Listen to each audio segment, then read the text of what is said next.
The storm has passed, the fierce winds have finally subsided. Yet, across the Philippines, battered towns are not resting. Instead, they are bracing for a new, deeply haunting threat, surfacing rapidly online.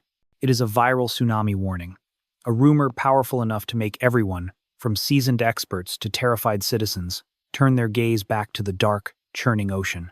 You must grasp the full weight of this reality. Typhoon Uwan is not over.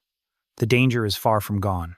Super Typhoon Uwan had already carved out its place in history, shattering records with sustained 215 kilometers per hour winds and devastating 9-meter storm surges. The catastrophic aftermath left an unimaginable toll, displacing well over 1 million people. But now, the focus has shifted. Experts are urgently analyzing a pattern of subtle seismic tremors and decidedly unusual wave patterns rolling in from the deep water. The question that hangs heavy in the air, plaguing every recovery effort, is this: could the terror return, perhaps even more ferociously, before the first foundations of reconstruction can be laid? The truth is far more complicated and infinitely more urgent than it first appears. Let us revisit the exact moment of impact. At 9:10 inches the evening on the 9th of November 2025, Super Typhoon Uwan made its devastating landfall over Dinoan, Aurora, with its sustained winds peaking at that shocking 215 kilometers per hour. But what made this storm so singularly catastrophic was its colossal reach. Its sheer diameter spanned nearly a staggering 1,800 kilometers, establishing it as one of the largest storms ever recorded in the region. This was not a localized event. It was a force of nature that enveloped an entire country. Reports from PAGASA and the National Disaster Risk Reduction and Management Council confirmed the initial, heroic effort. Over 1.3 million people were successfully evacuated in advance of the storm's arrival. This effort undoubtedly saved countless lives. Yet, the brutal reality is that over 482,000 people were still left utterly displaced once the storm finally passed. The sheer numbers alone tell a tale of profound loss and lingering vulnerability. In its wake, the storm claimed at least 27 lives and left 36 more injured across the ravaged area. The moment the storm hit was marked by a colossal scale of destruction. Reports from PAGASA and the National Disaster Risk Reduction and Management Council confirm that even with the massive effort to evacuate over 1.3 million people in advance, more than 482,000 citizens were left displaced, their lives completely upended after the tempest passed. The final tally of human cost is heartbreaking. At least 27 people lost their lives, and 36 more were severely injured in Dinadawan Dipakula alone. In the eye of the storm, the devastation was total. It is unimaginable to grasp that nearly every single home in the landfall zone was either severely damaged or completely destroyed. The brute force of the storm surge was the most shocking element of this disaster. Waves surged as high as a terrifying 9 meters along exposed coastlines. Utterly overwhelming seawalls that were supposed to be immovable, and driving a relentless wall of water deep inland. The subsequent flooding was reported across a staggering 149 municipalities, with the provinces of Aurora, Belel, and northern Luzon bearing the absolute brunt of the catastrophe. This wasn't just rain, it was a systemic collapse. Power grids and communications networks failed in multiple provinces, plunging entire communities into isolated darkness for up to 48 critical hours. Imagine being completely cut off, not knowing if help is coming or if your loved ones are safe. The very infrastructure holding these communities together vanished. Roads and bridges dissolved under the pressure of colossal mudslides and collapsed embankments. Critical facilities, the lifelines of any disaster response, including hospitals, evacuation centers, and water systems, suffered such severe, unforgivable damage that they actively complicated the efforts of rescue and relief teams. Official situation reports logged an overwhelming total of more than 100,000 homes destroyed or severely damaged. Emergency shelters, meant to be safe havens, were filled beyond capacity as terrified families sought protection from the terrifying combination of floodwaters and winds laced with deadly debris. The sheer scale of Uwan's impact stands out as an unbeatable disaster, even in a country heartbreakingly accustomed to ferocious tropical storms. The raw numbers and the indelible scars left behind are nothing short of staggering and shocking. Amidst the shocking statistics and widespread physical destruction, there is a story of profound, quiet courage. A story that will haunt the community long after the waters recede. Liza Ramos, the barangay captain of Dinadawan, had less than an hour to make a truly life-altering decision. Facing an approaching wall of water in a village already severely battered by relentless wind and rain, she acted. At 4 inches the afternoon on November 9th, her voice crackled with urgency over handheld radios, amplified by urgent text alerts. Everyone near the coast and riverbanks must evacuate. Now. Families staggered uphill, carrying their children, clinging to a few essential bags, and whatever meager food they could grab. This desperate, chaotic scramble was their only hope. The last outbound convoy of vehicles departed just before dark, their headlights desperately weaving through streets, already heavily flooded before the roads themselves vanished entirely under lethal mud and broken, uprooted trees. By nightfall, Dinadawan was completely cut off from the outside world. The coastal road had collapsed in 2 places, and every bridge had buckled under the strain. For the next 48 harrowing hours, Liza's sole connection to the municipal command center was a battery-powered radio, relaying scratchy, unreliable messages via dedicated volunteers. She logged every single distress call by the weak beam of a flashlight, meticulously rationing the scarce food supplies and checking on the elderly, some of whom were too frail to even move. When dawn arrived, the makeshift shelters were filled beyond capacity. Rain hammered mercilessly on the tin roofs while the wind violently rattled the walls, already weakened by Typhoon Kelmegi just days earlier. The emotional toll was unimaginable. Some desperate residents pleaded to return home, driven by the frantic need to retrieve vital medicine or simply to get news. Others, angry and completely exhausted by the relentless fear, flat out refused to leave their posts. Liza stood stoically in the doorway of the evacuation center, her own house already destroyed, her uniform soaked through, repeating the same unwavering promise. "We will get through this. Help is coming." Tragically, 2 lives were lost in Dinadawan that night, when a house finally gave way, and 3 more people were injured during the frantic scramble to reach higher ground. For over 30 agonizing hours, not a single ambulance or vehicle could get in. When the first rescue trucks finally breached the collapsed roads on November 11th, Liza was still there, hoarse, sleepless, but miraculously alive. Her decisive, early call had undoubtedly saved dozens, but the painful cost of waiting for outside assistance would haunt her long after the floodwaters finally receded. A biting salt spray now hangs heavy in the air as the battered coastlines confront a wholly new kind of peril, one that lingers long after the storm's furious eye has passed. The ocean itself remains profoundly unsettled.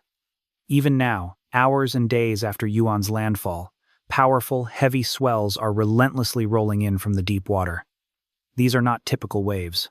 They arrive in slow, relentless groups, sometimes with a staggering interval of more than 20 seconds between each crest.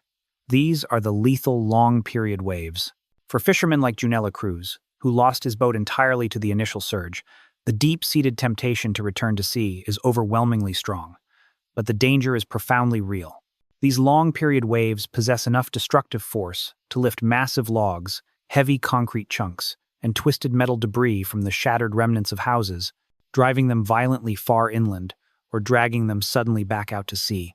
June knows with grim certainty that a single unseen piece of timber lurking beneath the surface could instantly shatter a hull or violently capsize a rescue boat without the slightest warning.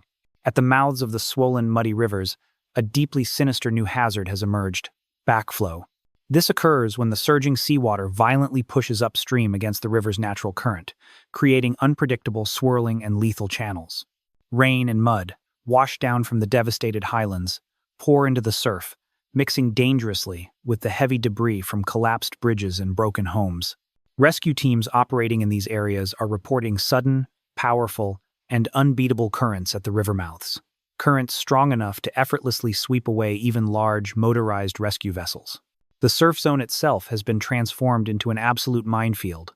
Piles of wreckages churn violently in the breakers, while extensive sections of seawalls and piers, already severely undercut by Uwan's initial 9-meter surges, remain at imminent risk of sudden, total collapse. Coastal erosion is now aggressively eating away at ground once considered stable and secure. Foundations are cracking, and desperate, makeshift shelters stand precariously on shifting, unstable sand. For both families and the exhausted first responders, the message is unambiguously clear.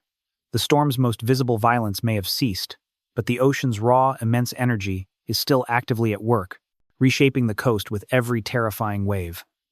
Extreme caution is not just wise, it is an essential, life-saving necessity. A single, shocking video clip, just 15 seconds long, was all it took to trigger a wave of instant, pervasive panic across Luzon's already battered coast. The surge of sheer fear was instantaneous and incredibly widespread. In the short clip, a tremendous wall of water is seen crashing violently over the San Pedro seawall, sending foam and heavy debris surging into the dark, flooded streets. The sheer force of the water makes the wall of fluid appear absolutely unstoppable. Within mere hours, millions had watched and shared the clip, frantically tagging family and friends with a single, terrifying warning: tsunami. The comments section quickly filled with raw fear, desperate calls to immediately evacuate, anxious questions about missing relatives, and urgent, desperate pleas for updates. In Pangasan and Lon, the fear was so overwhelming that some families abandoned their homes in the middle of the night, utterly convinced that a secondary, far greater disaster was about to strike. The psychological and human toll extracted by this sheer fear is very real, but the factual truth behind the footage told a starkly different story. Agency analysts swiftly compared the video's timestamp with readings from tide gauges and detailed seismic records. The truth simply did not match the terrifying viral claim. There was no earthquake. There was no sudden massive shift beneath the seafloor. The powerful surge captured on video was ultimately determined to be the last gasp of Uwan's wind-driven flood, a formidable event in itself, but emphatically not the start of a true tsunami. Scientists are now working urgently to emphasize the critical distinction between a storm-driven surge and a seismic tsunami. Experts explain that while storm surges can look incredibly violent, even seemingly unstoppable, they critically do not come with the telltale withdrawal of the ocean or the rhythmic, sustained pulsing waves that are the signature of a true seismic tsunami event. The water observed in Santa Cruz rose rapidly and crucially, stayed high, lacking the specific, long-period oscillation that would instantly set off alarms in the monitoring rooms of PHI Volcs, the Philippine Institute of Volcanology and Seismology, or the PTWC, Pacific Tsunami Warning Center. The confusion and panic spread so unbelievably quickly because, in the age of instant information, fear always travels faster than fact. In the chaos and immediate aftermath of Uwan, social media became a complex force, simultaneously a vital lifeline and a dangerous, potent hazard. Viral posts, stripped of all critical context, blurred the crucial line between immediate, real-time danger and completely unfounded rumor. The lesson here is unambiguously clear. Not every dramatic wave is a tsunami, and crucially, not every viral warning matches what the scientific instruments actually see. Understanding this difference can literally mean the difference between exercising safe caution and descending into needless, life-threatening panic. To ensure survival and minimize needless panic, understanding the official alert system is paramount. Within mere minutes of any strong earthquake, PHIVOLCS, the Philippine Institute of Volcanology and Seismology, instantly registers the event's magnitude and precise location. If the quake is offshore and exceeds a critical magnitude of 6.5, the entire national alert system triggers immediately. Analysts in Manila, alongside their counterparts in Hawaii at the Pacific Tsunami Warning Center, PTWC, immediately review data streaming in from an array of tide gauges and sophisticated deep ocean dart buoys. These instruments are incredibly precise, capable of detecting even the most subtle changes in sea level, thereby confirming or definitively ruling out a tsunami threat in real time. Tide gauge readings arrive rapidly, typically within 5 to 20 minutes, while the dart buoys send essential pressure data from the deep sea every few seconds. During the recent magnitude 6.8 aftershock near the Luzon Trench, PHI Volcs issued a precautionary bulletin in an astonishing 6 minutes, and the PTWC confirmed no unusual sea level activity just 12 minutes later. This sophisticated network of sensors and rapid analytical capacity means that if a real tsunami were indeed forming, official warnings would be disseminated to at-risk communities before the first, devastating wave ever arrives. 3 possible scenarios now shape the anxious days ahead. The most likely path, the green flag scenario, is that the ocean's immense power will eventually ease, waves will shrink, and exhausted rescue teams can finally reach the hardest hit, isolated areas as conditions finally calm down. However, experts are acutely warning of a second, plausible yellow flag scenario. Unstable underwater slopes near river mouths could still suddenly collapse, sending dangerous, localized waves surging toward the shore. While extremely rare, A third red flag scenario cannot be dismissed. If a major offshore earthquake, magnitude 7 or higher, strikes the trench while the coast remains severely weakened, a true tsunami could terrifyingly follow. Safety, therefore, depends entirely on recognizing the critical signs. Sudden, unexplained water withdrawal from the shore, strong earthquake alerts, or official tsunami advisories mean immediate, extreme risk. These are your red flags. Steady sea levels, no recorded seismic activity, and clear, reassuring agency updates signal your green flags. Staying acutely alert to these subtle cues transforms uncertainty into decisive action. Today, the Philippine coastline stands at an incredibly fragile crossroads. With every passing aftershock and every rising tide, heightened vigilance becomes a profound necessity, not merely a choice. Science can and must warn us, but true resilience is ultimately built in every single decision we make to prepare. The ocean's memory is long. Our readiness must be longer.